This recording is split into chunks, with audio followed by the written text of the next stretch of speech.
Olá, queridos, a paz do Senhor Jesus Cristo a todos vocês. Eu sou o Fernando Aquino e quero nesse vídeo comentar aí a lição de número 4 da revista da editora Central Gospel, a revista Lições da Palavra de Deus. E o título dessa lição é Amós, o carregador de fardos. Tá lembrando que a gente já está comentando aí desde o início, né, desse trimestre, esse tema que diz respeito aos profetas menores. E para você que ainda não assistiu às nossas aulas, eu vou estar colocando na descrição desse vídeo, ao término dele aí, né, nos créditos, para que você possa, então, através deste link, acessar os vídeos anteriores, tá? Então vamos começar mais uma lição aí. Nosso texto bíblico básico, gente, está lá em Amós, capítulo 4, verso 1, e dos versos 6 também ao 11. E nosso texto áureo diz assim: Portanto, assim te farei, ó Israel, e porque isso te farei, prepara-te, ó Israel, para te encontrares com teu Deus. Está lá em Amós, capítulo 4, verso de número 2. Já o nosso comentário nos diz, a palavra introdutória, Amós, e nós temos aí também no hebraico, né, na palavra Amos, que é a pronúncia, então Amós, cujo nome significa carregador de fardos, é o terceiro na lista dos profetas menores. Então a gente vai falar um pouquinho hoje sobre o profeta Amós, a princípio, então nós temos aí o nome dele na linguagem, na língua original, né, que seria o hebraico, na qual o Antigo Testamento a princípio foi escrito, e o idioma original, né, quando a gente vai traduzir aqui, significa então carregador de fardos, né? Quem diga carregador somente, né? Mas a gente percebe aí então que Amós quer dizer isso, aquele que carrega, que suporta fardos. E ele também é o terceiro profeta aí, né, nessa lista que nós temos, chamados profetas menores, que é o que nós estamos estudando aí. Ele não era descendente de profeta, nem gozava de elevada posição social. Então, outra coisa que a gente vai ver sobre o profeta Amós aí, já desde o início, é o fato de que ele era um homem do campo, um homem rústico, e ele não tinha, por assim dizer, né, ele não veio de um berço profético, ou seja, o pai dele não era profeta, a família dele não era profeta, não havia pessoas ali dos seus ancestrais que fossem profetas, ok? Deus o chamou quando exercia duas funções no campo. Então, a princípio, ele era possuidor, segundo o que nos mostra o texto bíblico, de duas funções. A primeira está aí, ó, boieiro, ou seja, um condutor ou pastor de bois. Era uma das funções que ele tinha. E a segunda, a qual ele nos mostra ali, que ele era cultivador de sicômoros. Né? E sicômoro aí é uma espécie de figueira nativa na África, cuja madeira era usada para construir instrumentos musicais. Então, esse, a princípio, né, é o profeta Amós, do qual será alvo aí do nosso estudo hoje. Tá? Falaremos um pouquinho mais a respeito do livro dele, da questão, questões relacionadas às profecias do livro de Amós. Então, dando continuidade aos nossos estudos aí. Então, a gente viu, fazendo um resumo que a gente já viu aqui, o nome dele a gente já viu, a tradução, né, o significado do nome dele dentro do seu original hebraico. Vimos também a sequência a qual ele pertence lá nos profetas menores. Vimos também pelo fato de que ele era uma pessoa rústica, um homem do campo, né? Não era ele criado ou nascido dentre, eu colocaria aí, né, os lordes, os ricos, lá, a elite financeira dentro de Israel, mas ele era sim de família humilde, tá? Um homem rústico, um homem do campo, de família e de origem humilde ele era. E os nomes, ou melhor dizendo, as funções que ele desempenhava. A princípio, boieiro e cultivador de sicômoro, que a gente vai entender que é figueira, né? A gente vai perceber em traduções também. Quando a gente vai lá para o Novo Testamento, a gente vê ali que Zaqueu subiu numa figueira brava, né? E segundo algumas traduções também sicômoro. Então a gente vai entender, para começar um pouquinho sobre esse homem, basicamente isso aí. Então, continuando, gente, o que nós vamos fazer também, para estudar um pouco do livro do profeta Amós, é procurar entender uma questão relacionada a essa função dele de maneira específica. Por quê? Porque existem traduções que trazem essas funções, ou melhor dizendo, essa função, ou pelo menos uma delas, né? A função aí de maneira diferente. A gente precisa, é claro, analisar essa função a fim de entender isso. Volta e meia, eu sempre tenho dito a vocês aqui que nos acompanham no nosso canal, que existem para algumas pessoas, né, essa dificuldade em se aceitar certas traduções ou se trabalhar com certas traduções. Haja vista a grande gama de traduções que nós temos aí da Bíblia Sagrada. Então, a fim de sanar esses problemas, a gente volta e meia, né, sempre que julga necessário, a gente traz alguma questão aqui, a princípio, né, aparentemente polêmica, a fim de que a gente possa trazer uma luz e um entendimento para essa questão. E uma dessas questões aí é essa função do profeta Amós. Então vamos começar falando sobre isso. Então vamos lá. Análise do termo boieiro. no livro do profeta Amós. Então, a princípio, o que nós temos aqui, Amós cuidava de bois, ele era um boieiro. Há traduções que trazem aí boiadeiro. Então, para muitos, ele era um boiadeiro ou um boieiro. Lembrando que esse termo boiadeiro, ainda que a palavra seja a mesma, né, usualmente aqui, o sentido e a função é um pouco diferente. A gente vai ver isso aqui com mais detalhes agora, ok? Então, quando falar sobre boiadeiro ou boieiro, não tenha como, na atualidade, né, a ideia que nós temos atualmente para essa profissão, para essa função aí, para esse ofício. Então, vamos começar falando um pouco disso. E para começar, é claro, a gente sempre procura entender, tá, esses casos à luz dos textos originais. Então, para você que tem dúvida concernente a isso, para você que não sabe muitas vezes como proceder, como lidar com situações complicadas e complexas, né, como essas aí, ligadas a textos bíblicos, o melhor a se fazer é procurar aquela versão, aquela tradução, aquela questão que se aproxima mais dos autógrafos, ou seja, autógrafo é o que a gente chama de original, né, aquele que foi escrito lá manualmente pelo seu autor. Então vamos ver isso aqui, ou tentar pelo menos ver isso dentro do livro do profeta Amós. Para começar então, primeira coisa, então Amós, o profeta boiadeiro. Então, né, tá aqui essa interrogação. Ele era realmente um boiadeiro? Era essa a função? Como eu disse anteriormente e repito, a ideia de boiadeiro é a mesma ideia que nós temos hoje, ou há diferenças, ou há divergências quanto a isso? A melhor coisa é se fazer isso aqui, ó, olhar o texto original. Vamos ver o texto então. Está aqui, eis aqui, né, o texto de Amós, capítulo 7, verso 14, na qual nos dá essa função dele. Lembrando que ele fala onde estava, né, no meio dos pastores lá de Tecoa, no capítulo 1, verso 1. Mas a função, ele mesmo intitulando, dizendo qual é a sua função, a gente vai ver isso a princípio no capítulo 7, verso 14, que está aqui disposto nesse slide, ok? Lembrando que aqui está no texto original hebraico, né, o chamado hebraico massorético, com as vogais massoréticas aí. Então, para começar, nós teríamos aqui, ó, lembrando, é claro, você já sabia disso, porque quase todos os vídeos eu posto alguma coisa voltada ao original e sempre explico isso, que o hebraico se lê a princípio direita para a esquerda. Então, como aqui onde eu estou dando o mouse, caso você consiga, não sei se desktop, notebook ou por algum smartphone você está assistindo aí, mas caso você consiga ver, é aqui, ó. Então, vai começar aqui, gente, da direita para a esquerda, Vayan, Amos, Vayomer el Amatsayah. Então, Vayan, Amos, Vayomer el Amatsayah. Aí nós temos a segunda frase embaixo, Lo navi anohi, veloven navi anohi, kivoker anohi, uvole sikemim. Então, só mais uma vez, eu vou explicar a tradução para a gente já já. Então, Vayan Amos, Vayomer el Amatsayah, Lo navi anohi, veloven navi anohi, kivoker anohi, uvole sikemim. Então, o que quer dizer isso aí? Vamos para o português para ficar mais fácil o negócio. Vamos lá? Então, nós temos aqui, ó, Vayan, quer dizer o quê? E respondeu. Amos, Amós, no português. Vayomer, que quer dizer o quê? E disse, e falou. Ele, aqui nesse caso, para.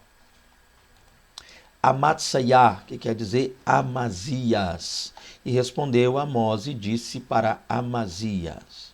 O que ele disse? Vamos continuar aqui, segunda linha. Lo, que no hebraico quer dizer não. Então está aqui lo, não. Navi, lembrando que Navi é profeta, né? Então, lo, não. Navi, profeta. Anohe, era eu, ou eu era. Velo, nem. Ven, filho de. Lembrando que ven aqui vem de ben, tá? Ou bem, como alguns falam, mas é ben, que quer dizer filho. E Navi novamente, que é profeta. Então essa frase vai dizer o quê? Lo Navi Anohi. Velo ven Navi, mais uma vez aqui embaixo, perdão, Anohi. Então, não profeta eu era, eu não era profeta. Nem filho de profeta eu era, ou era eu. Então, olha que coisa interessante. Está aqui, mais uma vez, o Anohi, eu era. Aí ele vai dizer, mas, ou do hebraico, que. Voker, essa é a palavra que a gente vai analisar daqui a pouco. Voker, que traduzindo aí, nas traduções que a gente costuma ver da Bíblia Sagrada, em português, Uns traduz como boieiro, né, como eu já disse, outros boiadeiro, e também há traduções que trazem a palavra pastor. Vamos ver isso aqui agora. Aí nós temos anorre, quer dizer era eu, ou eu era, e uvles, plantador, cultivador. E por fim nós temos aí shiquemin. Shiquemin quer dizer de sicômoros ou, né, figos silvestres. Então, a princípio, a gente já viu aqui o hebraico. O que eu quero fazer aqui nesse slide, gente, é analisar isso aqui. Lembrando que o nosso foco, o nosso alvo aqui, nesse momento, é entender melhor a função, tá? A função principal aí do profeta Amós. Porque a gente vai entender que, uma vez traduzindo, as traduções as mais usadas aí, as mais comuns entre nós aqui no Brasil, vão trazer principalmente, eu disse que há muitas, mas as mais usadas são essas duas aqui, que vão trazer boieiro, então você vai ver RC, ACF, vão trazer isso aqui, boieiro ou boiadeiro. E também traduções como NTLH e outras traduções, até inclusive traduções, há uma Bíblia, uma Taná hebraica, né, que vai trazer também essa questão de pastor. A gente vai ver isso aqui agora. Então, vamos lá. O que implica isso aqui para nós? Então, a gente, de repente, você está assistindo e vai dizer, mas o que implica em saber realmente se era um boieiro, um boiadeiro, mexia com boi, era um pastor? Não seria a mesma coisa? Vamos procurar entender, pelo menos nessa questão de escrita, tá? De semântica aqui, para ver a diferença que dá. Vamos lá, continuando aqui. O problema, gente, começa nessa parte aqui, ó, quando a gente começa a comparar essas versões aí que são diferentes, essas traduções. Então vamos lá, comparando diferentes traduções. Vamos ver isso aqui a princípio. Então nós temos aí a primeira tradução que a gente vai fazer a comparação aqui. Farei somente duas para ganhar tempo nesse vídeo, não ser muito extenso. Nós vamos fazer da nova tradução da linguagem de hoje, ou a famosa NTLH. O que ela diz? Amós respondeu, ou seja, Amós respondeu: não sou profeta por profissão.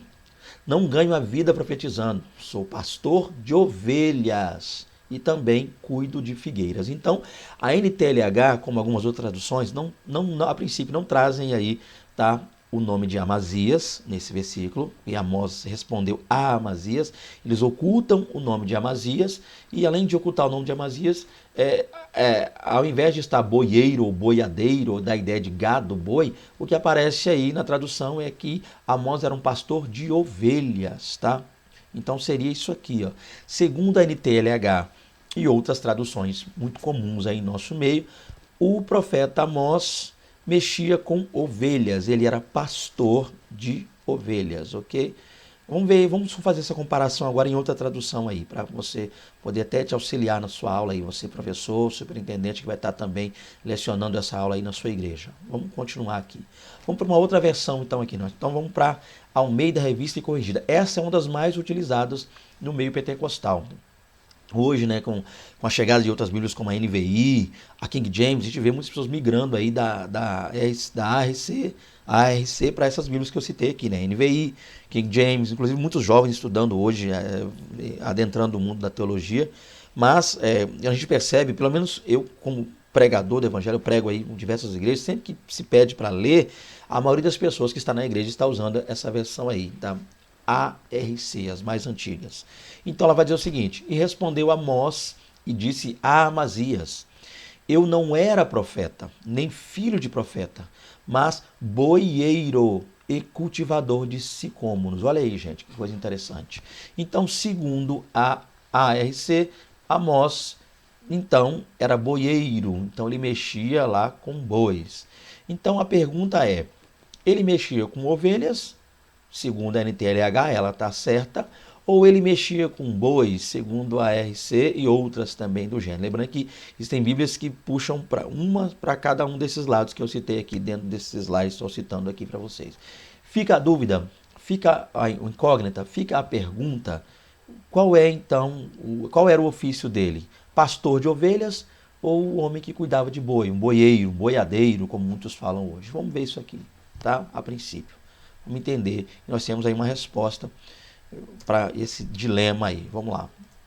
Então, resposta. Qual seria a princípio? A resposta é que a palavra hebraica para descrever a principal ocupação de Amós não é roê. Lembrando que a palavra roê, né, no hebraico quer dizer pastor. Então, roê, pastor. É a palavra mais utilizada no Antigo Testamento. Lá no hebraico, para pastor, é roê. Mas, em lugar disso, ou seja, no lugar da palavra roê, pastor, que a gente percebe lá para Amós, a Bíblia nos apresenta em Amós 1:1, tá? No primeiro versículo, lá no primeiro capítulo de Amós, no início do livro de Amós, a gente vai perceber no verso 1 que Amós, né, vai ver um termo aí. O termo é vanokdim, vanokdim, vanokdim. O que quer dizer isso aí? Quer dizer que ele estava entre os pastores de Tecoa. Então a palavra que vai estar para pastores lá em Tecoa, Amós estava, Deus chamou ele do meio dos pastores, a gente traduz no português, mas a palavra lá vai ter essa palavra, vanokdim. E em Amós capítulo 7, verso 14, vai estar a outra palavrinha lá, que é a palavra boker, tá? Ou alguns traduzem como voker, tá, ok? Boker ou voker, mas o mais usualmente é voker, ou voker, como você quisesse falar. Comumente usados para se referir ao criador de gado, tanto bovino quanto ovino. E há uma referência lá em 2 Reis 3:4, que você pode estar lendo na sua Bíblia aí para te auxiliar melhor ainda. A questão, então, qual seria a resposta para isso aqui? A resposta simples para isso e básica é o fato de que o profeta Amós, ele tanto poderia ter cuidado de gado, quanto poderia ter cuidado de ovelhas. Então, qual é a questão? A questão é que a palavra aqui, o segredo está aqui, ó, lá não está a palavra pastor, mas está a palavra boker ou vanokdim. Por que isso? O que a gente precisa entender para explicar para os nossos alunos aí, tá? Caso você julgue necessário, né, o professor que vai estar lecionando aí, caso você julgue necessário explicar isso aqui e acrescentar isso na sua aula aí, vai de você aí. Então, o que acontece a princípio? A questão aqui, gente, é que a palavra roê é pastor de ovelha, aquele que cuida de ovelhas. Mas a ideia de pastor lá no Antigo Oriente, ou no período bíblico, né, como a gente costuma falar, é que nem sempre o pastor era o dono das ovelhas, era o proprietário das ovelhas. Tá? Era ele o dono dos animais, nem sempre. Havia homens lá, grandes posses, terras, muitos animais, muitas cabeças de gado, muitos animais. E esses homens muitas vezes contratavam o serviço desses pastores. Então, às vezes o pastor tomava conta ao longo do dia dessas ovelhas, né, a punha no aprisco ao cair da tarde, à noite, e ele passava o dia inteiro com elas ali, mas essas ovelhas nem sempre eram dele. Ele era um pastor contratado. Então, o ofício de pastor nem sempre estava atrelado ao dono dos animais, mas alguém, às vezes, contratado somente para fazer esse serviço de cuidar de tais animais, ok? Mas essa palavra que está aqui, ó, vanokdim e a palavra boker, apontam para os donos, proprietário. Era alguém que não tinha um ofício, não trabalhava como pastor, não era um pastor contratado por um dono de gado, mas era o próprio dono do gado. E você vai ver isso melhor, tá? Eu não vou ler aqui para ganhar tempo. 2 Reis, capítulo 3, verso 4, está lá declaradíssimo. Tá? É onde a gente encontra mais uma vez, né, essa expressão aí. Então, ele não era um pastor no que diz respeito a trabalhar para alguém, cuidando das ovelhas de alguém, um ofício de pastor. Mas ele era dono desses animais. Então, possa ser com base nisso. Então, isso não quer dizer que ele cuidava de ovelha especificamente, ou de bois, né, especificamente, mas que ele era um dono, possuía esses animais. Então, fica claro porque que às vezes algumas Bíblias trazem a ideia de pastor de ovelhas e às vezes a Bíblia traz a ideia de boieiro, boiadeiro, aquele que cuida de gado. Vai agora para você explicar. Então, de repente, você quer explicar para os seus alunos e dar uma definição. Não, eu quero definir isso aqui. Há quem diga, muitos teólogos, aí, muitos ligados à teologia, vão dizer que seria ele mais dono de gado ovino, ou seja, ovelhas, mas é algo que a gente não consegue provar. O ideal seria analisar a geografia bíblica e ver a questão do território de Tecoa, tá? Por isso é que dizem isso. Então, mais aí uma curiosidade para que a gente possa aprender um pouquinho mais a esse respeito. Então, ele não era um pastor de ofício, ele não trabalhava para ninguém pastoreando, não. Tá? Mas ele era o dono desses animais, o proprietário desses animais, pertenciam a ele, por isso essa palavra aí, para mostrar que pertenciam a ele. Então, dando continuidade aqui, tá? Vamos lá, vamos continuar nossos estudos aqui. Então, nós vamos ver. Vamos falar um pouquinho sobre os aspectos literários, tá? Vamos lá. O livro de Amós foi escrito por volta do ano 760 a.C. Amós proferiu sua mensagem de forma oral e somente depois escreveu. Alguns eruditos supõem que o profeta tenha se servido do trabalho de alguns amanuenses, redatores, no caso, né, para registrar o seu texto. Outra coisa, gente, quando nós vamos estudar aí a teologia, né, ou as teologias referentes ao livro de Amós, a gente se depara com algo interessantíssimo. Nós vimos lá, no início da aula, que Amós era um homem rústico, um homem do campo, um homem que cultivava sicômoros, trabalhava com as próprias mãos, tá? Não era um homem rico, cheio de posses, mas um homem humilde, tá? De origem humilde e que cuidava lá do seu pequeno campo, suas pequenas posses, seus poucos animais ali que ele tinha. Então, olha que coisa interessante. Quando nós lemos esse livro de Amós, até no português a gente consegue perceber algo maravilhoso. A forma como foi escrito, né? A maneira, as metáforas utilizadas, a simbologia dentro desse livro, a simetria, toda. É um livro maravilhoso. Esse livro é lindo.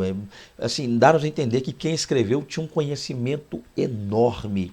É muito grande.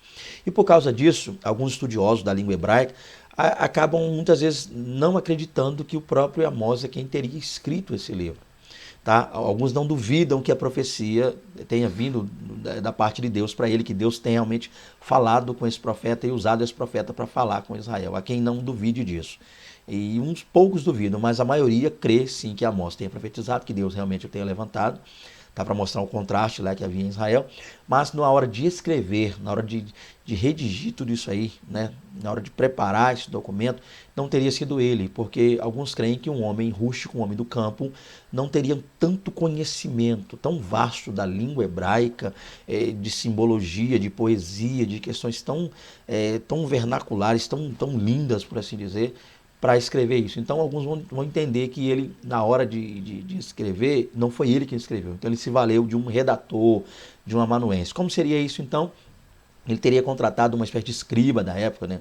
Alguém que tinha essa profissão. Quando você queria, muitas vezes, escrever um documento, né, tirar esse documento da sua mente, da sua ideia, dos lábios e passar para a escrita, então, e não tinha toda essa noção, pagava-se, então, contratava-se um escriba para que esse escriba pudesse redigir isso, pudesse escrever e preparar esse documento. Então, havia essa ideia. Segundo esses teólogos aí, essa linha dentro da teologia, o profeta Amós, sim, profetizou, sim, Deus falou com ele, sim, tudo é verídico no contexto desse livro, mas na hora de escrever, tá, na hora de passar isso aí para os papiros, para o rolo, não foi ele que escreveu com as próprias mãos de punho, né, como a gente costuma dizer aí, mas ele contratou um redator, um amanuense, um escrivão, um secretário, a fim de que ele pudesse, conforme a gravura que nós estamos vendo aqui, ditar, falar, ele ia narrando em voz alta lá, ditando a este homem, e este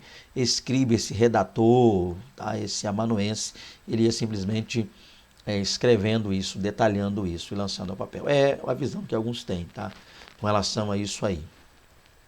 Continuando aqui, então nós vamos falar um pouquinho sobre os destinatários. Para quem eram então, ou para quem era o conteúdo, né, dessa profecia que Deus dera ao profeta Amós? Por que motivo?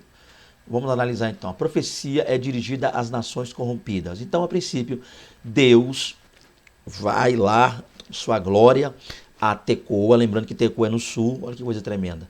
Então, próximo a Jerusalém, no sul, aquela região do sul, e ele chama Amós do sul para que ele dirija-se ao norte, Israel, capital Samaria, para profetizar, tá, ali para aquela nação, para falar a princípio ali para aquela nação. E quando ele ali chega, ele começa a profetizar, e antes mesmo que ele cite a sua profecia, antes que ele mencione o próprio Israel, né, que é o alvo maior de Deus naquelas profecias, ele começa por outras nações. Então, essa profecia de Amós, ou as profecias de Amós, não são dirigidas somente a Israel Norte, mas a outras nações também que estão inseridas nesse número aí de profecias, tá? Nesse compêndio de profecias dele. Então, a primeira nação, nós vamos ver aí, tá? Foi a nação da Síria. Okay? Então, ele profetizou contra a cidade de Damasco, capital da nação lá da Síria. Por que ele fez isso, então? Ele profetizou contra a Síria porque a Síria, quando nós olharmos, foi uma nação que se levantou ferrenhamente contra as duas e 2,5 tribos lá que estavam no leste. A gente percebe isso aí, né? Rubens, Gade e Manassés Oriental sofreram muito nas mãos da Síria. E por causa desse levante da Síria contra essas 2,5 tribos que estavam no norte, que não haviam atravessado o Jordão, e você vai perceber isso lá no Pentateuco, o motivo pelo qual essas tribos ficaram do outro lado do rio, não atravessaram, a gente vai perceber que a Síria então atacou essas tribos e Deus agora está enviando um juízo, tá, contra a Síria por causa disso. Outra também que nós vemos aí é Gaza, né? Lembrando que Gaza faz parte das 5 cidades dos filisteus, né? Gaza, Gat, Asdod, Ecrom, Asquelon. Então a gente percebe o seguinte aí, que a cidade de Gaza também recebe da boca desse profeta uma profecia lá, Deus falando contra Gaza. Por que Deus falou contra Gaza? Porque os filisteus, mais propriamente Gaza e também Asquelon, se levantaram contra Israel e tomaram dentre os israelitas e conduziram a Edom como cativos. Então eles aprisionaram, sequestraram israelitas para levar para Edom. Por esse motivo, juízo contra Gaza, né, contra os filisteus, de maneira clara, mas por seguinte todos os filisteus. Outra também sofreu aí juízo, Edom, povo vizinho ao sudeste de Judá. Lembrando que Edom é parente de Israel. Edom, os edomitas são descendentes de Esaú. Então esse povo se esquece que Esaú e Jacó fizeram uma aliança no passado, então eles vão quebrar essa aliança e se voltar contra Israel. Mais o motivo de Deus agora enviar juízo contra Edom. Vamos ver outra nação para ganhar tempo aqui, eu estou tentando ser breve, tá, gente? Outra aqui, Moabe. Moabe também recebeu juízo, por quê? Por não ter sepultado de maneira correta o rei de Edom, pela injúria que fez com o corpo lá deste rei. Então sofreu também juízo, Amós falando contra. Lembrando que tem outras aqui, né? Tiro, eu vou citar só algumas que estão na lição, eu vou acompanhar a lição. Outra também aqui, Judá. Olha que coisa interessante, Amós ele é do sul, enviado ao norte, e lá também lança uma palavra lá de Deus contra Judá, contra o sul, o reino do sul de Israel. Por quê? Porque Judá havia se esquecido da aliança de Deus, estava prevaricando contra as coisas santas do Senhor, havia se esquecido da aliança que havia feito com Deus. Por fim também, nós vemos que o próprio Israel, a nação de Israel, o norte ali, onde ele estava, cuja capital era Samaria, também ele tem uma palavra contra o norte, uma palavra de juízo contra o norte. É interessante isso aqui, gente, eu queria abrir um parênteses aqui, eu acredito que vai dar tempo de a gente falar um pouco sobre isso, mas olha como é interessante isso aqui. Olha como Deus fez. Deus pega Amós, lá no sul, Tecoa, junto aos pastores que ali estavam, levam esse homem para o norte, né? Esse homem vai caminhando até o norte, lá Deus fala, olha, profetiza aí contra esse povo rebelde aí. Lá ele, de Deus, recebe a profecia, ou as profecias, ele abre os seus lábios e começa a profetizar. Perceba que ele está dentro do norte, falando contra Damasco. Então o povo do norte está ouvindo isso.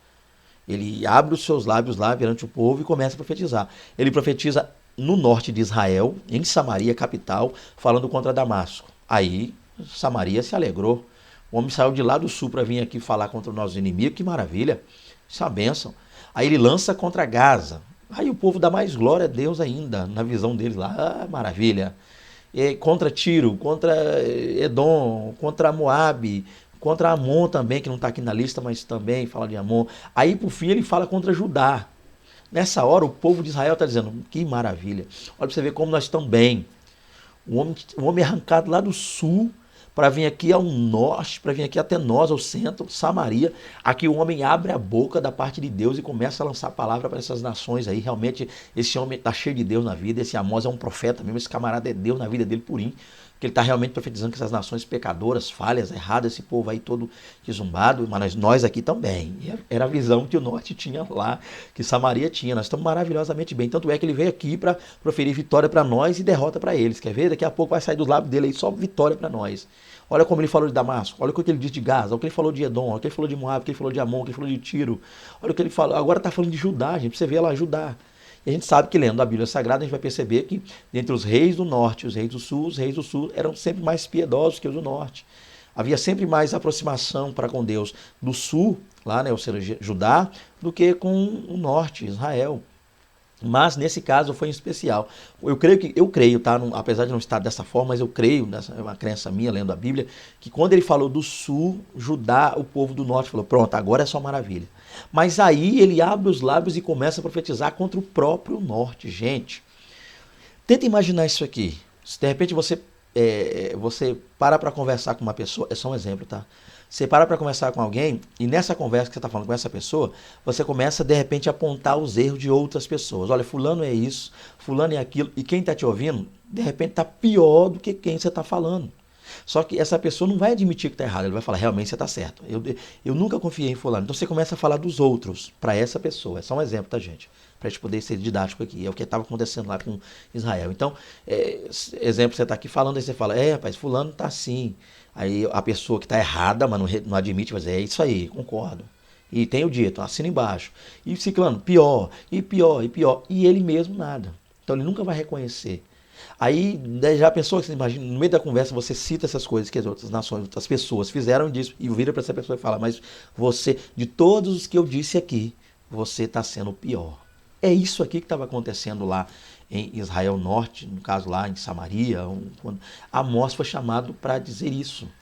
Para, além de profetizar contra essas, né, são 8 nações aí não todo, além de lançar a profecia contra essas nações estranhas, né, fora aí de Israel, ele lança contra Judá, parente, sangue de Israel, norte, e já joga uma lá pesada também contra o norte, dizendo, vocês também não estão com essa bola toda, vocês também não estão com essa coisa toda não, olha a erro aqui, a complicação aqui, vocês aqui, olha que coisa tremenda, gente. Então a gente precisa parar para entender isso aqui. Tá? Muitas vezes nós nos pegamos como, infelizmente eu preciso falar, muitas vezes nós às vezes estamos como o norte. A gente está falando das pessoas, mas está fazendo pior. Então a gente precisa realmente se consertar primeiro, ter um conserto com Deus, tá? Para que a gente não saia por aí julgando as pessoas e que esse julgamento seja um julgamento hipócrita, que é o que Jesus está atacando ferrenhamente lá em Mateus 7, ok? Ele não está ali atacando o julgamento em si. Se você parar para analisar, e muitos gostam muito de polemizar, mas a ideia é entender que Jesus está atacando ali o julgamento hipócrita. Quando eu estou no erro, estou falando mal de outrem, que é o caso aqui do Israel. Ouviu Amós falando das outras nações, mas quando ouviu falando dele, o negócio se complicou. Vamos continuar aqui então para entender mais sobre isso. Aí dentro disso aqui nós vamos perceber o seguinte, o uso de metáforas durante as sentenças. A gente vai ver uma coisa interessante, gente. Deixa eu ler aqui do slide que eu preparei aqui. Assim diz o Senhor, por 3 transgressões, né, por 3 transgressões de fulano de tal, e por 4 não retirarei o castigo. Por quê?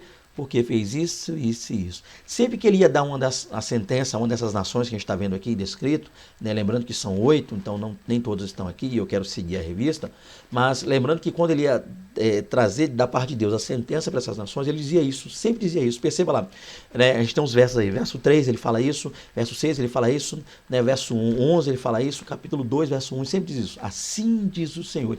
Ele começava a profecia contra essas nações dizendo isso. Assim diz o Senhor, por 3, note aí, transgressões de fulano, ou seja, da nação, vou dar um exemplo aqui da Síria, ou né, Damasco, da Síria, e por 4 não retirarei o castigo. Que a gente vai entender isso aqui, por que ele falava dessa forma? Né? Aqui se pergunte, o que significa isso aí? Por 3 disso, 4 disso. É um número, é 7 então? Ou é 3 de um lado, 4 do outro? Em primeiro lugar, isso aqui não é numérico, tá, gente? Isso aqui é uma metáfora utilizada pelo profeta e é comum lá. Para nós, a gente estranha isso, que não é comum a nossa cultura, mas na cultura entre os hebreus, lá na cultura do povo da Bíblia, era comum falar dessa forma. Então, é uma metáfora na qual a ideia por trás disso aí não são os números em si, não é uma metáfora matemática, onde se baseia nos 3 e nos 4, no número, não. É para dizer o seguinte, tudo isso aí são medidas, 3 e 4 apontam para medidas. Quer dizer o quê? Quer dizer que essa nação já havia excedido a medida. Exemplo, você pega um copo aí, um copo americano, e há aquela lista em cima, vou mostrar que é o máximo, né? Até onde, segundo o normal, você poderia colocar ali. Você vai enchendo, quando chega naquela marca, a gente para de encher, não é isso? Seria isso?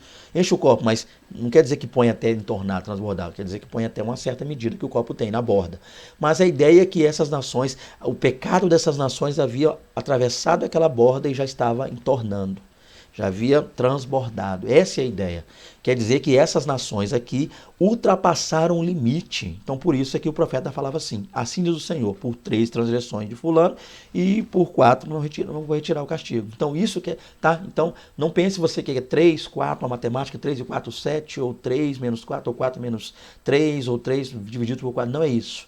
A ideia é entender com isso aí, a linguagem lá quer dizer que a nação referida na sentença havia simplesmente excedido o limite, já havia ultrapassado, já não tinha mais jeito, volta, já havia, né, excedido o limite já. A tolerância já havia acabado com aquela nação. Isso quer dizer isso, que a tolerância de Deus com aquela nação já havia se acabado por causa desse erro, desse pecado mencionado, é claro, cada uma das 8 aí. Então, continuando aqui, vamos lá. A linguagem do livro de Amós. Então, qual é a linguagem desse livro aí? Como é comum entre profetas, a linguagem utilizada nem sempre é literal. Então vamos perceber isso aqui. Nem sempre, gente, isso aqui é bom para quem trabalha com interpretação bíblica. Nem sempre o que está escrito aí deve ser levado ao pé da letra, é literal. Às vezes o profeta usava metáfora, usava símile, usava hipérbole, que é um exagero, usava figuras de linguagem. A ideia é entender que o profeta também se fazia de figuras de linguagem para profetizar. Então nem tudo é para ser levado, era ou é para ser levado ao pé da letra, literalmente. Mas é para que nós entendamos que há dentro da Bíblia Sagrada diversas figuras de linguagem. Nós vamos entender cada qual delas. Então eu aconselho a você que estude um pouco sobre essa questão de hermenêutica, interpretação bíblica, exegese e coisas do tipo. Caso você não tenha acesso a material teológico, e há pessoas que também nem são tão chegadas, basta falar o nome teologia e há quem trema com isso, né? Há quem se agite ao ouvir a palavra teologia, mas ainda assim é bom que nós entendamos isso.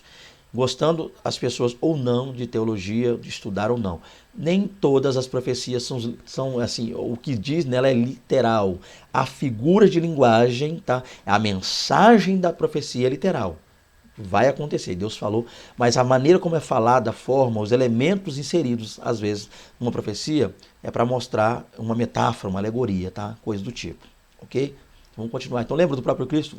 Usava diversas parábolas, então a gente precisa entender isso aí. Então vamos lá, deixa eu ler de novo para que eu não me perca. Como é comum entre os profetas, a linguagem utilizada nem sempre é literal. Amós, um homem do campo, acostumado ao pastoreio de gado e agricultura, fez menção de um carro cheio de manolhos. Olha que coisa interessante. Então ele usou uma metáfora aí. Que metáfora ele usou? Foi um carro cheio de manolhos. O que seria um manolho, gente? Manolho quer dizer feixes, tá? Feixes amarrados, de palha, lenha. Então são feixes, tá?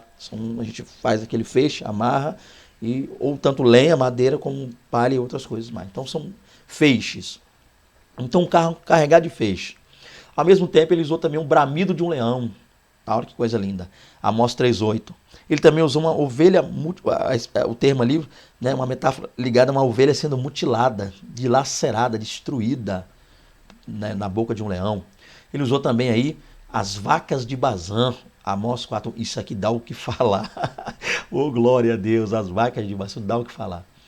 Então ele usou, né, as vacas de Bazã, para dar exemplo, e usou também a um cesto de frutos do verão, ok? Um cesto cheio de frutos, e frutos ligados ao verão, é claro, lá da Palestina. Então, olha que coisa interessante. Então a gente vai ver que ele usou figuras de linguagem para falar a respeito desses temas aí, ok? Então vamos ver isso aqui. A princípio ele usou aqui, olha. Então aqui a gente tem uma figura. Deixa eu tentar trabalhar com o mouse aqui novamente. Você está ouvindo uns barulhos, gente, uns ruídos aí, é que eu tô me adaptando e estou tentando melhorar a qualidade do meu som e da minha imagem aqui, mas Deus está trabalhando nesse negócio, no nome de Jesus. Então, a princípio está aqui, ó, peço perdão por qualquer falha técnica aí. Então, a gente percebe aqui, olha, um boi carregando o quê? Um carro cheio de feixes, tá? Manolhos, feixes. A ideia é que, pela transgressão de Israel, quando Deus passasse ali com seu juízo aí, era como se estivesse passando aquele carro pesado, cheio de feixe, a terra dá aquela tremida onde o carro passa, né, e ele vai esmigalhando, quebrando tudo.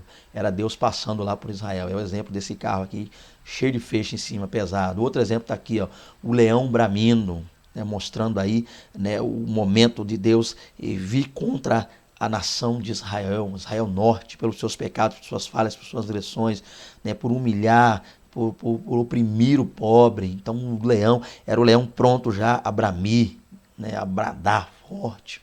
Outra coisa, ele usou também a ovelha sendo dilacerada. Isso aqui ele vai dizer o seguinte, que quando Deus cumprisse ali aquilo que ele havia falado que faria com Israel, o juízo dele vindo sobre aquela nação, na hora que a ideia é que restariam poucas pessoas, né? Restariam um remanescente, mas o remanescente que ficaria era tão pouquinho daquelas 10 tribos do norte, ficaria tão pouca gente daquelas tribos, o remanescente, que simbolizaria isso aqui. Então o símbolo é esse.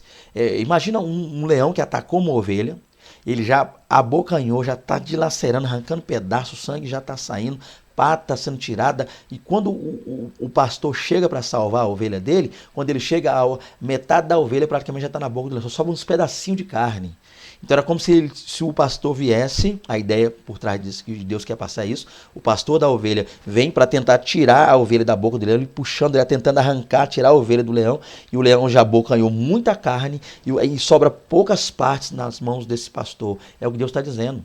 Quando o juízo viesse realmente, quando ele fizesse o que deveria de fazer com Israel devido aos pecados, se Israel não se arrependesse, tá? E realmente a gente vai perceber, a história mostra o que aconteceu, porque Israel não se arrependeu, então restariam poucos pedaços, e esses pedaços dessa ovelha na boca do leão, que saiu da boca do leão e vieram para a mão do pastor, são os remanescentes que Deus ainda resgataria lá de Israel. Olha que coisa tremenda. Outro exemplo aqui, as vacas de Bazã. Isso aqui aponta para as mulheres ricas de Samaria, que estavam se banqueteando, comendo, segundo lá o texto, é claro, gente, tá?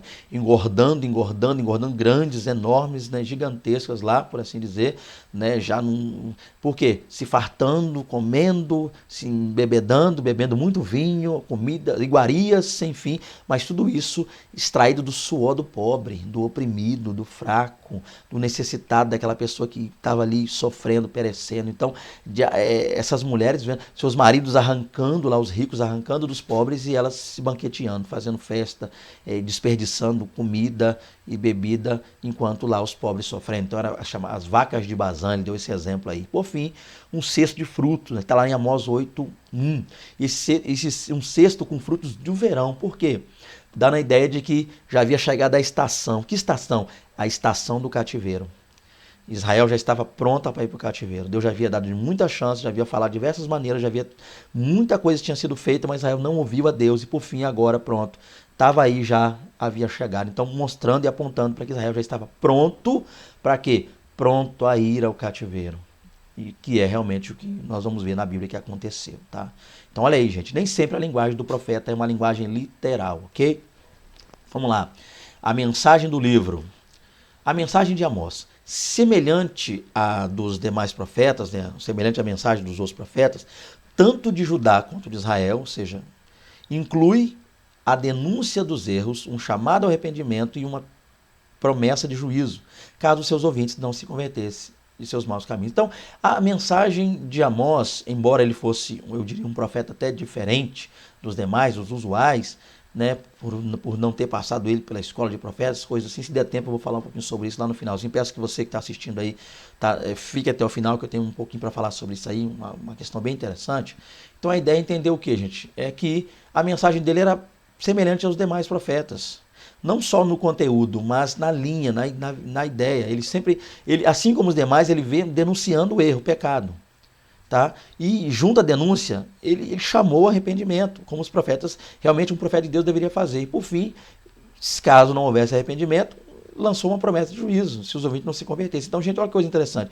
Isso aqui para nós, eu falei isso na aula, acho que na aula passada, sobre Joel, se não fala a memória, ou algo do tipo, se não foi sobre o Rocher lá, né, o Oséias, mas a ideia é entender o seguinte, que aqui é a ideia, o que é realmente a mensagem, uma profecia, quando é Deus no negócio, não é que existe uma técnica para saber que é Deus, você entendeu onde eu quero chegar, a gente precisa de discernimento para saber quando é o Espírito de Deus, quando é o Espírito do homem, quando é o Espírito do diabo, isso é claro, dom de discernimento. Mas a ideia é entender o seguinte, que Deus geralmente ele traz em profecia para chamar a atenção do seu povo e a correção do seu povo, ele faz o quê? Denuncia, mostra onde está o erro, aponta lá e mostra o que não está bom, o que não está errado. Ou seja, a gente vê a comunicação de Deus como é maravilhosa, ele mostra, aponta o erro. Junto a isso, ele já clama um arrependimento, tá? E caso haja arrependimento, maravilha. Se não houver, já há logo uma promessa, ou seja, de juízo, vai vir juízo aí. Então, a mensagem ou as profecias de Amós, então, elas se igualam aos demais nesse quesito, nesse sentido. Tá? Todos os profetas de Israel geralmente profetizavam dessa forma. Denúncia de erro, chamado arrependimento e uma promessa de juízo, caso não houvesse arrependimento. Vamos lá então, um profeta rejeitado, continuando aqui então. Amós sofreu oposição por parte dos religiosos que se aliaram ao rei de Israel. Amazias, né, que seria um sacerdote lá em Betel, Lembrando que a gente vai ver lá que Jeroboão primeiro colocou lá um dos bezerros de ouro lá em Betel, outro em Dan, então a gente viu isso em aulas passadas. Aí eu não vou poder detalhar aqui agora, porque eu já citei em aulas passadas, e você pode estar acessando os vídeos aí, conhecendo um pouco mais sobre isso aí. Mas lá em Betel havia um altar ao bezerro de ouro, em todo aquele negócio. Então havia, e esse camarada aqui, o Amazias, era um sacerdote nesse altar. E quando Amós começou a profetizar, ele começou a sofrer oposição por parte desses homens aí religiosos. Um deles, um forte opositor dele aí, foi o Amazias, né? Que acusou Amós de conspiração contra o rei. Ele foi lá e disse para o rei, olha, Jeroboão II, lembrando que o rei aí é Jeroboão II, tá, gente? A gente vai ver isso aqui com mais detalhe. Ele falou, olha, Amós está conspirando contra ti. Ele veio do sul para tentar te destruir, ele está conspirando contra você. Abre o olho com Amós, foi o que esse sacerdote lá, Amazias, disse. Como se não bastasse, o sacerdote de Betel ordenou que ele voltasse para o sul e profetizasse naquele lugar. Olha que coisa interessante. Além do homem se voltar contra, no que tange não querer, né, que ele profetizasse naquele momento, ele ainda foi lá e tentou criar uma intriga, um problema entre o Amós e o rei, a fim de que o rei pudesse punir, quem sabe, banir, exilar o profeta. Além disso, ele foi diretamente ao profeta e disse, olha, volta lá para o sul, vai profetizar no sul, rapaz, vai comer lá, vai viver lá, sai daqui. Ele ainda profetizou. Gente, nós precisamos entender uma coisa, profeta que fala a verdade, ele não é muito bem quisto em certos lugares, não. Tá? Aquele que tem em seus lábios a verdade, muitas vezes ele é tido como polêmico, ela é tida como polêmica, como rebelde, alguns até chamam assim, tá? Lembra do Elias, que ele foi chamado por Acabe? Perturbador de Israel. Tá? Por quê? Porque é um homem de Deus, um homem que falava da parte de Deus, um homem que vivia aquilo que pregava e pregava aquilo que vivia, assim era o profeta Elias. Então muitas vezes o profeta de Deus é aquela pessoa que fala a verdade. Mas gente, não estou dizendo aquela pessoa que fala a verdade dela, não. Aquela pessoa que fala a verdade de Deus. Porque para nós seres humanos, a gente precisa entender, principalmente os servos do Senhor, que a nossa verdade é o Evangelho. Essa é a verdade, Cristo. Jesus Cristo é a verdade. Ele diz, eu sou o caminho, a verdade e a vida, e ninguém vem ao Pai senão por mim. Então aquele que prega Cristo ressurreto, a verdade, o evangelho genuíno, não um evangelho falsificado, um evangelho ligado ao egocentrismo, ligado somente à prosperidade material. Não sou contra, tá, a prosperidade material, não prego a teologia da miséria, tá? Mas há excessos, então aquele que prega contra os excessos, a gente entendeu o excesso, né? De um lado o excesso da miséria, pessoas que pedem que você abra mão de tudo que você conquistou ao longo da vida, tudo que você tem, não tenha nada, então somente fique lá dependendo das pessoas, dos outros, dando trabalho, não. E tem aquele do outro lado que prega que a gente tem que ter tudo de melhor sempre e não pode passar por nenhuma dificuldade. Então o meu medo, gente, são os extremos, tá? A teologia da pobreza, da miséria, e a teologia da prosperidade no nível já esquisito. Agora a pessoa poder dar uma condição boa à sua família, ver bem, comer bem, vestir-se bem quando puder, isso aí é maravilhoso, né? Isso é glória a Deus por isso. É algo divino. Viver do suor do rosto é algo tremendo e maravilhoso. Então, a ideia é entender o seguinte aqui, que o profeta que prega a verdade de Deus, que é Cristo Jesus, ele nem sempre é bem aceito, não. Nem sempre a agenda dele não anda muito lotada, não. Há portas que não se abrem, não. Geralmente abre uma vez, depois as pessoas não ligam mais. Então, é claro que também, como eu disse aqui, os excessos. Tem pessoa que muitas vezes ela é convidada para um determinado lugar, para ministrar em um determinado lugar, chega lá, vê algo que essa pessoa aparentemente não gostou, começa a rebater o que não gostou usando o nome de Deus para isso. Isso também é errado. A pessoa, muitas vezes, não foi o próprio Deus que mandou que a pessoa dissesse aquilo. Muitas vezes a pessoa não gostou, não é o estilo, porque há estilos hoje para profeta, para pregador, tanta coisa que a gente vê por aí. Eu não sou chegado, eu sou averso a tal coisa, então eu vou para um lugar, pego o microfone e falo, Deus está mandando falar que isso aqui, então isso aí também é erro.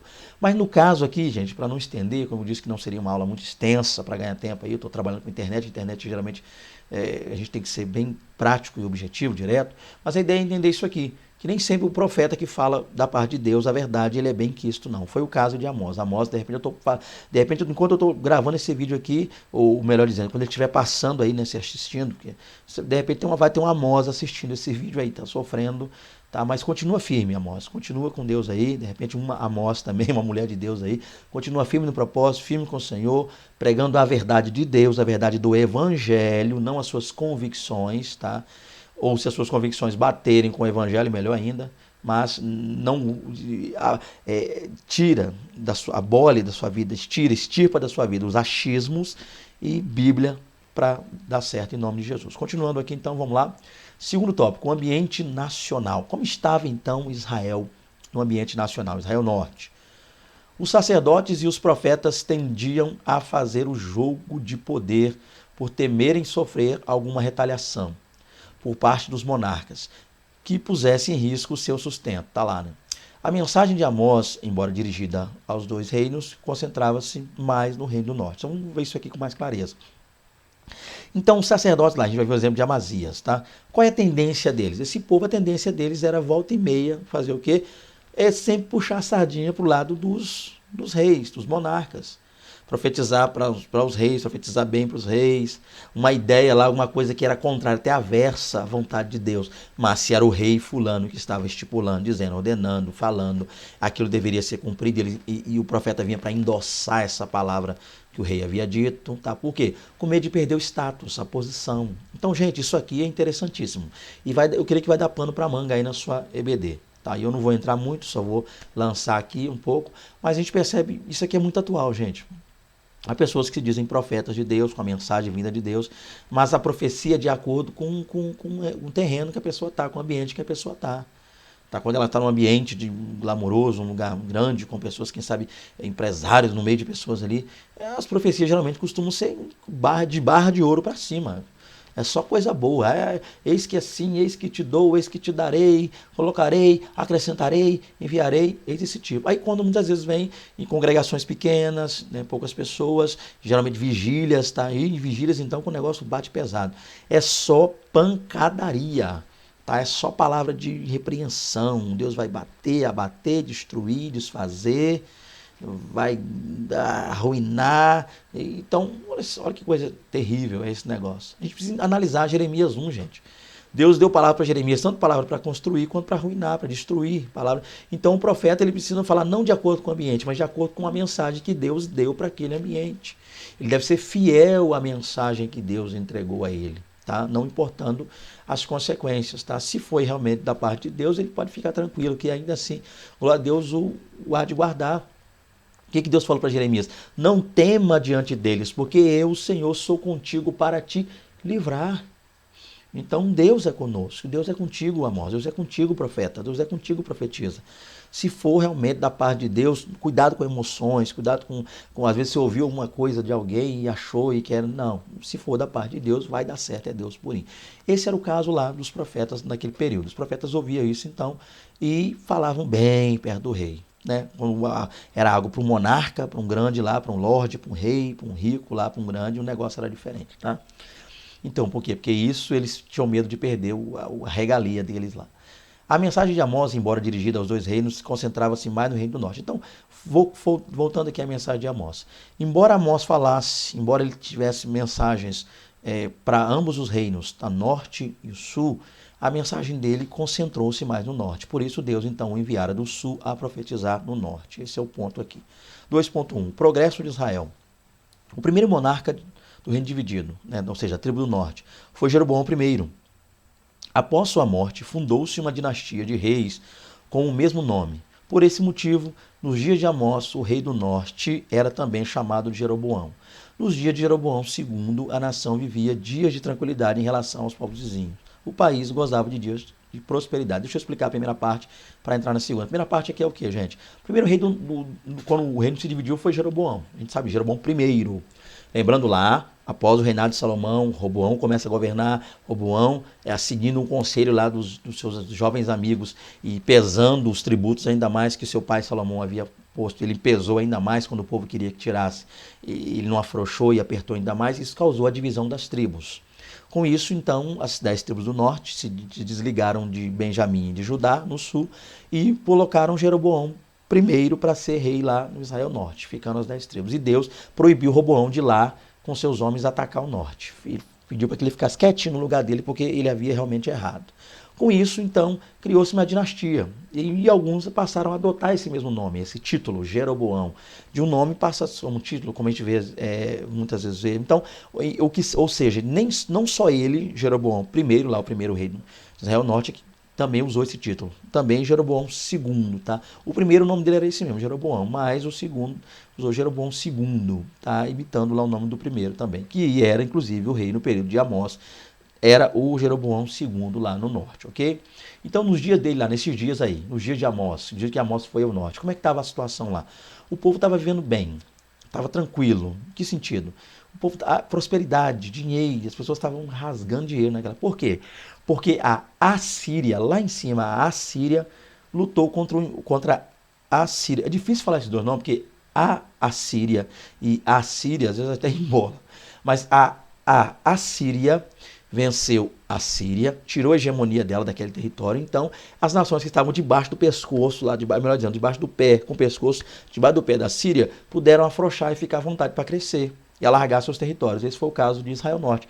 Israel Norte já não estava mais debaixo do jugo da Síria, então conseguiu crescer, alargar, e com isso as pessoas ficaram mais ricas, mais posses, mais território, mais plantio, mais colheita, e começaram a enriquecer. Além disso, os ricos começaram a oprimir os mais pobres. Trabalho escravo, trabalhava por preço de miséria. Então a situação estava essa: próspero no que tange questão financeira, tá? Grande prosperidade no país, mas nem todos lá dentro gozavam dessa prosperidade, ok? Então a gente vê aí a situação complicada que estava, tá, na economia de Israel naquele tempo. A gente vai ver isso aqui com mais detalhe já já. Os efeitos dessa prosperidade. Então a gente viu a prosperidade, o porquê. Agora, o que aconteceu com essa prosperidade? Enquanto os ricos tinham casas de verão e de inverno e dormiam em camas de marfim, Amós citou lá, aos pobres faltava o necessário para suprimentos básicos da vida. Os ricos sufocavam os pobres sem misericórdia. Os ricos oprimiam os pobres e, contra isso, o profeta manifestava a sua indignação. Então, um dos motivos de Deus ter levantado o profeta Amós para profetizar contra Israel Norte é isso: a opressão, a desigualdade social que havia lá muito grande. Os ricos lá, ou seja, o país começou, a nação lá, melhor dizendo, né, Israel Norte, o reino começou a prosperar, no governo lá começou a crescer, né, financeiramente, mas ninguém olhava para os pobres, era cada um por si, cada um olhando para o seu próprio umbigo. E quem era rico foi ficando mais rico, por quê? Porque descobriu que tirar do pobre tornava essa pessoa mais rica.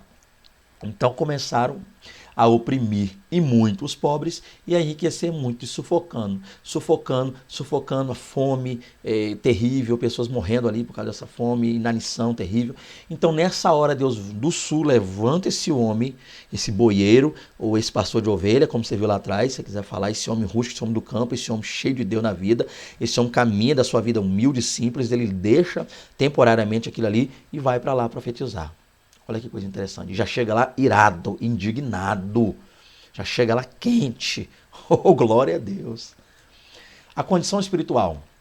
Embora a nação fosse conhecida pelo culto a Jeová, ela estava entregue à idolatria e ao baalismo, né? Ou seja, embora o povo lá de Israel fosse conhecido pelo fato de adorar só o Deus de Israel, ou seja, pelo menos era para ser assim, mas eles não estavam fazendo isso. Eles estavam entregues lá a Baal, a baalismo, a todos os balins, né? Os deuses lá de Canaã. Em virtude dessa mistura de crenças e da opulência dos ricos, Deus não aceitava o culto que lhe era oferecido. Então havia culto dúbio lá em Israel. Além do problema da opressão aos pobres, da miséria crescente e dos ricos só sugando e tirando e em nada ajudando o pobre, havia um grande problema que era o culto dúbio. O povo se dizia adorar o Deus de Israel, se dizia adorar Jeová, Yahvé, o Hashem, não sei como é que você pronuncia aí, né, o Deus, adorar a Deus, né, Jeová, Yahvé, mas ainda assim também adorava os baalins, era culto dúbio. Então o povo, volta e meia, vivia atribuindo o sucesso, a sua prosperidade, a sua riqueza, o seu crescimento financeiro, tá, aos baalins, ao invés de entender que Deus é quem nos dá a provisão. Por isso, Deus não estava mais aceitando o culto oferecido a ele. Gente, isso aqui é importante para os nossos dias. A pergunta é: Deus aceita e recebe todo o culto? Tudo que a gente chama de culto, realmente Deus recebe? Tudo que é realizado em nome de Deus, para Deus, realmente Deus recebe? Tudo que é feito utilizando o nome dele é algo a se pensar, é algo a se analisar, gente. Porque Deus observa a maneira como é feito. E dentro dessa maneira, o que importa não é a liturgia só. Tá? Não estou dizendo que Deus gosta das coisas feitas de qualquer maneira. Você me entendeu? Estou dizendo que o princípio, o início de tudo isso é o coração. Porque se o coração é voltado a Deus, a pessoa devotada a Deus, com o coração aberto a Ele, vai fazer as coisas como Deus quer, como Deus gosta, como Deus ordenou, como está na palavra dele. Lembra da construção do tabernáculo? Moisés, atenta para te fazer conforme eu te disse. Ou seja, Moisés, não coloca enfeitezinho no tabernáculo, não bota nada que você quer e nem tira o que eu falei. Atenta para fazer conforme eu, Deus, ordenei. Então quem ama a Deus presta um culto genuíno, verdadeiro, e Deus realmente o recebe. Lembra do que Jesus disse? Se eu estou com uma oferta para dar e estou em problema com o irmão, essa oferta vai chegar a Deus? Não. Então, é uma coisa a se pensar, interessantíssima para a gente analisar também aí. Terceiro tópico, os juízos de Deus. Dando continuidade aqui, gente. O Senhor sempre demonstrou longanimidade para com o seu povo, mesmo quando esse cometeu atos extremos. Vamos lá. Os profetas eram levantados para denunciar o pecado da nação e para chamá-lo ao arrependimento. Quando a mensagem não era acatada, o Senhor trazia-lhe uma punição imediata. Isso aqui é interessantíssimo, gente. Tá? É bom que nós lembremos que a gente fala muito sobre a ira de Deus, o furor de Deus, mas Deus é longânimo. Tá? Por diversas vezes, isso aqui aconteceu e acontece comigo, como aconteceu e acontece contigo por diversas vezes. Quantas vezes nós dizemos que não ia fazer tal coisa e fizemos, e melhoraríamos como pessoas, como seres humanos, e principalmente como cristãos, e não melhoramos, e Deus está aí com sua misericórdia, mas Deus é justiça, Deus é juízo. Tá? Então, o que aconteceu com Israel é fruto do erro de Israel. Então, Deus é longânimo, Deus levantou diversos profetas com mensagens de arrependimento, tá? E dizendo que faria de bom se Israel se arrependesse. E ainda assim Israel não se arrependeu. Então o Senhor trazia-lhes uma punição imediata, ou seja, aquilo que vinha ali era para corrigir, era uma correção direta, porque Deus, ele diz, eu castigo e açoito aqueles que eu amo. Então tudo isso não é o ódio de Deus, a revolta de Deus, é o amor de Deus, até assim, até nas coisas que muitas vezes nós consideramos desfavoráveis a nós, tá? Contrárias ao que nós queríamos, também é a ação de Deus. Então, em outras palavras, o não de Deus também faz bem a nós. Quando Deus às vezes diz não, Deus está nos ajudando, nos auxiliando. Quando Deus pedimos algo e Deus não nos dá o que queremos, Deus também está nos ajudando com aquilo. Então, o castigo, como você quiser falar, o castigo de Deus, os açoites de Deus, a ira de Deus, o não de Deus, tá? Ou o silêncio de Deus, como você quiser nomear isso aí, falar, denominar isso, mas tudo isso é bom para nós. É benéfico a nós, traz benefícios maravilhosos à nossa vida. Então aprendamos a viver com isso também, a conviver com o não de Deus, tá, gente? Com o silêncio de Deus também para a nossa vida. 3.1. Punições sem efeito. O Senhor enviou a Israel a fome. Vamos lá. Amós 4, Deus mandou a fome, gente. Permitiu a fome. Permitiu a seca também. A plantação foi perdida com a ferrugem e com a invasão de gafanhotos. Olha aí. Fome, seca na terra, terrível, plantações devastadas, tá? Destruídas, acabadas. Os jovens foram mortos à espada. Houve uma guerra, os jovens foram lá, ficaram lá espalhados pelo vale, a ponto de subir o cheiro, o odor, o fedor terrível, aquela coisa ruim, de quantidade de tanta gente, quando o jovem morreu na guerra. Algumas cidades foram destruídas, mas mesmo diante dessas catástrofes, não houve arrependimento diante de Deus. Mesmo Deus enviando ou permitindo algumas coisas, tá? Porque há duas classes, Deus permite coisas que ele não envia, mas elas vêm contra nós para ser um aprendizado para a nossa vida, e coisas que Deus, muitas vezes, situações que Deus cria para nos fortalecer, abençoar e aproximar dele, não para afastar, mas sempre aproximar. E ainda assim tem gente que não se arrepende, não se converte, não reconhece. Assim foi nos tempos de Amós. O povo, com tudo isso que eu citei aqui, meu Deus amado, seca, fim da plantação destruída, muitas mortes, cidades destruídas lá dentro, e ainda assim o povo não se arrependeu, ainda assim o povo não reconheceu o erro, mesmo diante de tudo isso. Então a pergunta é retórica. De repente você está assistindo isso aqui, está vivendo um momento difícil desse, ou você conhece alguém que está passando por isso. O que mais precisa acontecer para que essa pessoa caia em si? O que mais precisa acontecer para que haja arrependimento, busca, reconhecimento de que Deus é o Deus de nossa existência? Glória a Deus, aleluia. As 5 visões de Amós. Vamos perceber aqui ao longo do livro que Amós teve diversas visões, mas as 5 aqui interessantes, que detalham aqui, meio que circulam e mapeiam lá o livro dele. Vamos ver aqui. Primeiro, gafanhoto devorando os campos verdes para a ceifa. Gente, quando o campo estava prontinho para colher tudo, meu Deus, maravilha. Agora é o momento, gente, vamos lá, vamos tirar. Os gafanhotos vierem, opa, vocês não vão tirar não, quem vai tirar somos nós. Terrível, gente. É quando você, perdão aqui, tá? Tô suando um pouco, tá calor.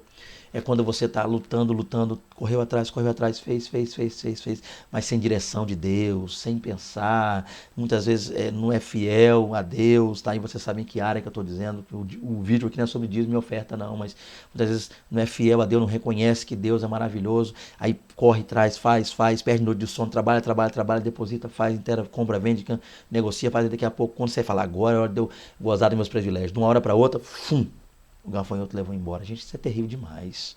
Deus nos livre disso. Segundo, o Senhor mandaria fogo para contender com o seu povo rebelde. Fogo, olha que coisa terrível, gente. Fogo é aquilo que ele vem, ele é difícil de se apagar e se espalha rápido. É perder as coisas de maneira rápida, se espalhar, ir embora.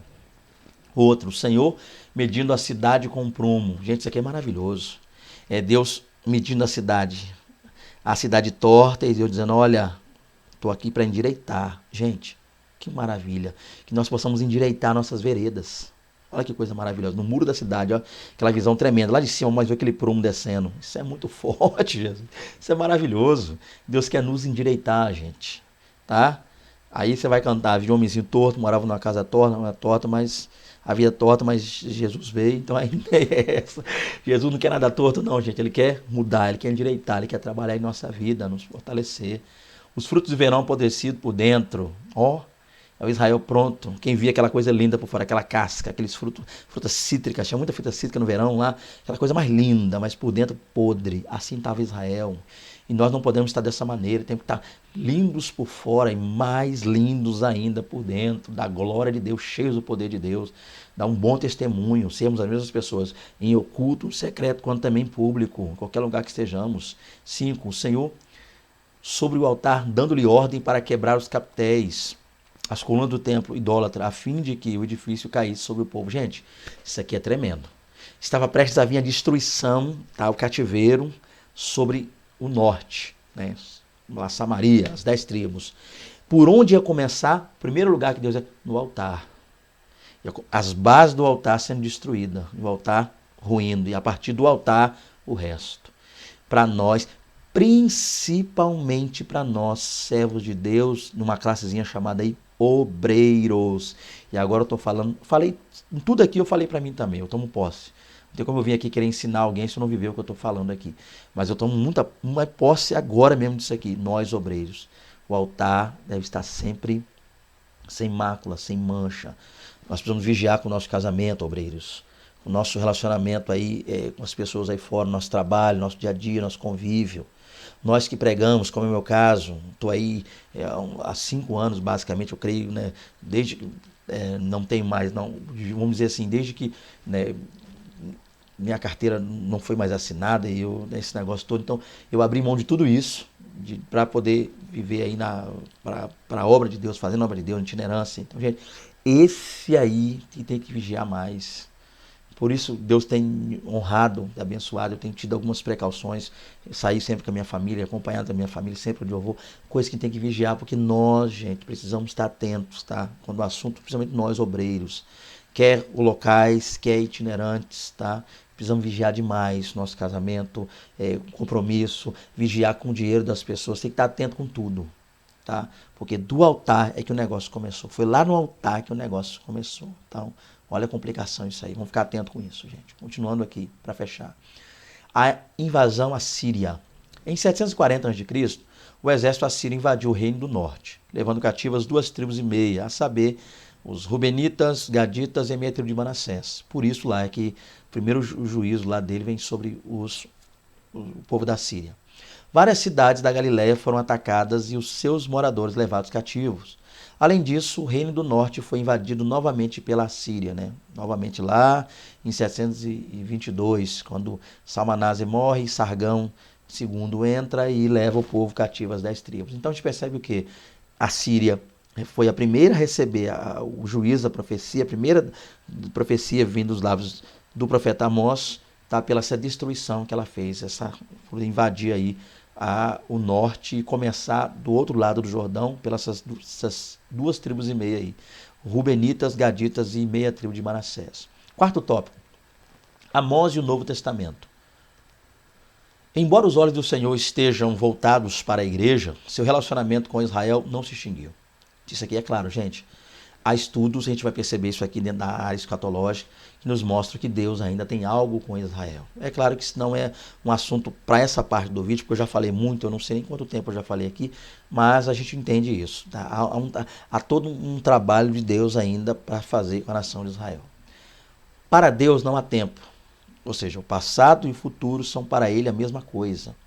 O cumprimento das previsões bíblicas em relação ao povo da velha aliança está em andamento. Então, aquilo que Deus havia falado sobre Israel, embora Israel tenha errado, pecado, há muito erro, né? A gente vai, ao longo da Bíblia, é possível, não estou eu apontando os erros de Israel aqui, a própria Bíblia nos revela isso. Mas também é preciso concordarmos com o fato de que Israel, povo escolhido, chamado por Deus, povo da aliança, Deus ainda tem algo extraordinário e maravilhoso a realizar com a nação de Israel. Isso é uma grande verdade. Então, os fatos ocorridos, os cativeiros, as quedas, as derrotas, né, as coisas difíceis que Israel passou aí, não significa que Deus tenha abandonado Israel e que não tenha mais nada com esse povo. A verdade é que Deus ainda tem coisas tremendas e maravilhosas a realizar com Israel, tá? Então, olha que coisa linda, tá? Existem ainda promessas de Deus a se cumprir na nação de Israel. 4.1. Uma mensagem escatológica. Neste pequeno livro, há também uma referência ao reino milenial do Messias. Então, lá no livro de Amós também tem uma referência ao reino milenial de Cristo lá. Quando Israel alcançará o favor definitivo de Deus. Está lá em Amós 9, né, do 11 ao 15. Além da perspectiva escatológica, Amós é citado no Novo Testamento por Estevão. Estevão também faz uma breve alusão, uma breve referência ao profeta Amós. Olha que coisa linda. E por Pedro no Concílio de Jerusalém. Então Pedro também. A questão é aqui, gente, que o livro de Amós ele recebe algumas citações no Novo Testamento, né? Alguns dentre os que foram citados aqui, né, como o próprio Estevão, Pedro, falam um pouco e citam questões referentes a esse livro, partes desse livro, partes das mensagens da profecia dita a Israel, elas são citadas também no Novo Testamento. Essa é a ideia aqui. Conclusão. Como os demais profetas, tanto da antiga quanto da nova aliança, Amós clamou o povo ao arrependimento. Deus sempre esperou o melhor de seu povo. Por isso, antes de proferir qualquer mensagem de juízo contra ele, levantava profetas para chamá-lo de volta para si. Olha que coisa linda. Então, gente, por mais que Israel tenha errado, pecado, nunca vai poder dizer que Deus não tenha orientado, avisado, alertado e até mesmo amparado o próprio Israel. Então Israel realmente errou, falhou, mas não vemos nada de Deus nesse erro, nada de Deus nessa falha, tá? Nada que tenha contribuído da parte de Deus para que Israel falhasse. Pelo contrário, Deus sempre orientando, ajudando e tentando ali. É claro, quando digo Deus tentando, Deus é tremendo, Deus é poderoso. A ideia, você está entendendo por que eu estou usando esse termo tentar. Ou seja, Deus sempre trabalhando em prol de que Israel melhorasse. Essa seria a melhor expressão. Deus revela-se um pai zeloso, disposto a perdoar e pronto para corrigir aqueles a quem ele ama. Então, que a mensagem ali, gente, do livro de Amós, seja também uma mensagem atual para nós. Nós possamos viver, realmente, entender isso. Lembra lá no começo? Tá? Que a gente não seja como o norte, ali como Israel, como aquelas nações que Amós citou, mas que a gente ame a Deus, busque a Deus, esteja com Deus para todo sempre. Glória seja dada a Deus. Lembra que eu falei, tinha um negocinho para falar no final, para você ficou até aqui então. Então o que acontece, gente? O caso de Amós, por Amós ser um homem rústico, né, um homem do campo, muitas vezes tem sido um problema para muitos. Por quê?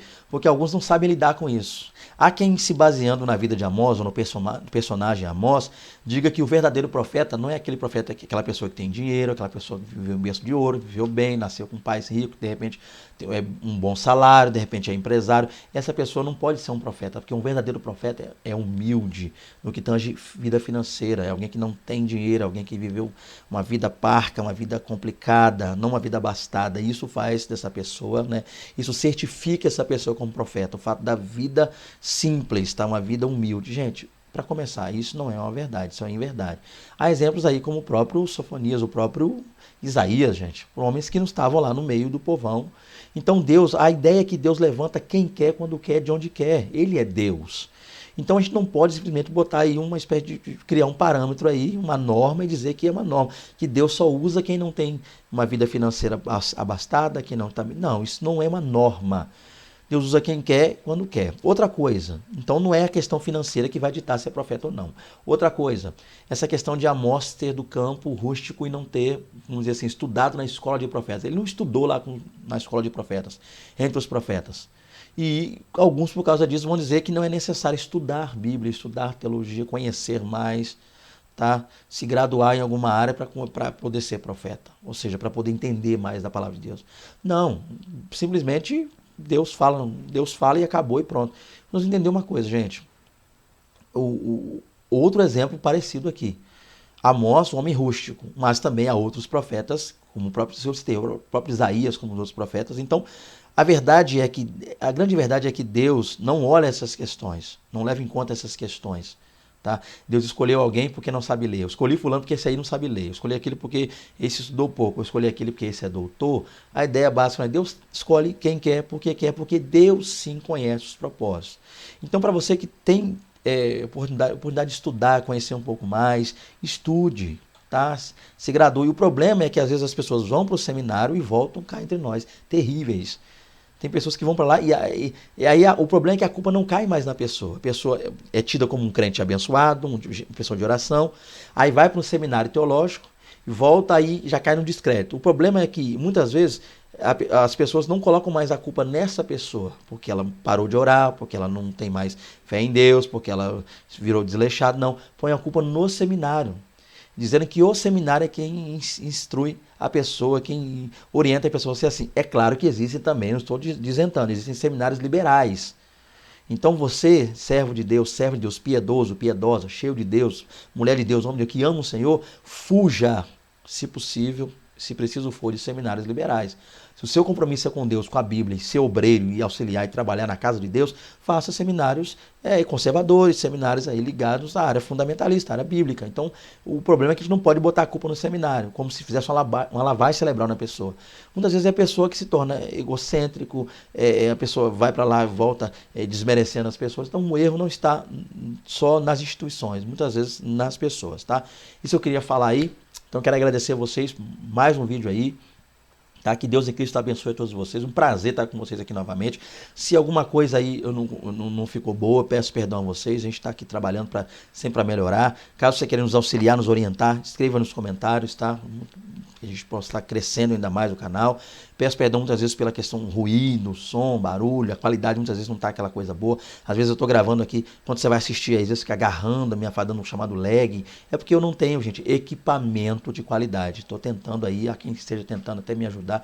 Eu, sinceramente, não tenho esses equipamentos. Mas se eu fosse ficar esperando eu conseguir equipamento para gravar os vídeos, olha quanto tempo demoraria. Então eu preferi entrar na internet com o que eu tinha. É parco, é pouco, computador bem simples, é o chamado PC fraco, que eu tenho bem simples aqui, tá querendo parar já, querendo desligar já, não aguenta mais. Estou aqui sem câmera, sem nada, estou tentando devagarzinho, com um pouquinho de que eu tenho aqui, mas ainda assim eu creio que Deus está falando. Então, sentir de Deus também, nos ajudar nessa área, de repente, não sei que sabe, uma câmera, alguma coisa para nos auxiliar aqui, gente, tudo é bem-vindo, tá? Que Deus em Cristo abençoe vocês. A paz do Senhor Jesus, até a próxima aula, fique com Deus